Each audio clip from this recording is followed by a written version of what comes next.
자, 그런데 문제는 서울시가 주도하는 민관 합동조사단이 의문을 남김없이 해소할 수 있을 것인가 하는 겁니다.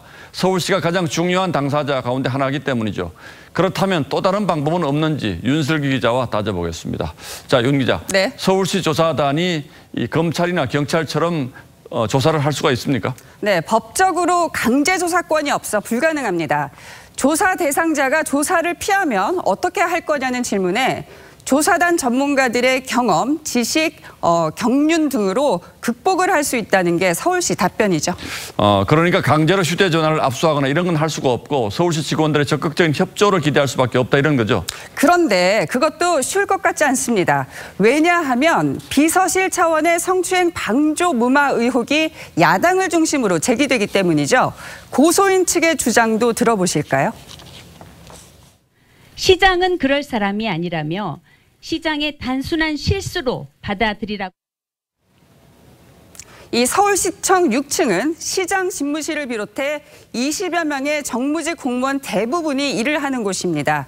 박 전 시장 측근을 뜻하는 이른바 6층 사람들의 관심이 집중되지만 박 전 시장이 숨지면서 현재 남은 직원은 3명뿐입니다. 정무직 특성상 선거 때마다 자리 이동이 잦은 편이죠.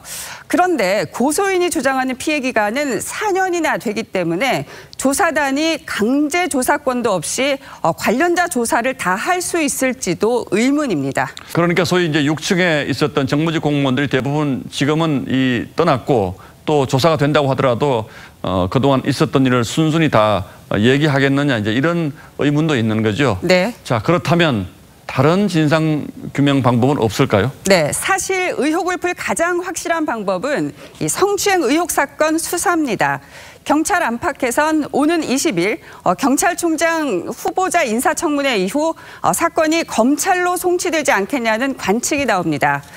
박 전 시장은 숨졌지만 국민적 관심이 높은 이번 사건을 공소권 없음으로 수사 종결을 할지 아니면 사실 여부라도 가릴지 검찰의 최종 결정이 남아있기는 합니다.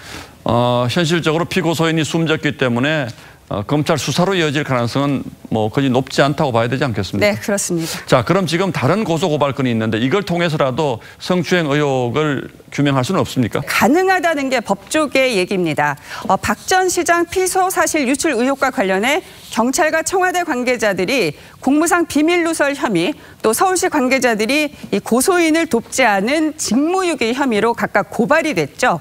공무상 비밀 또 직무의 내용이 뭔지 수사를 해나가다 보면 성추행 의혹의 실체를 규명할 수도 있습니다.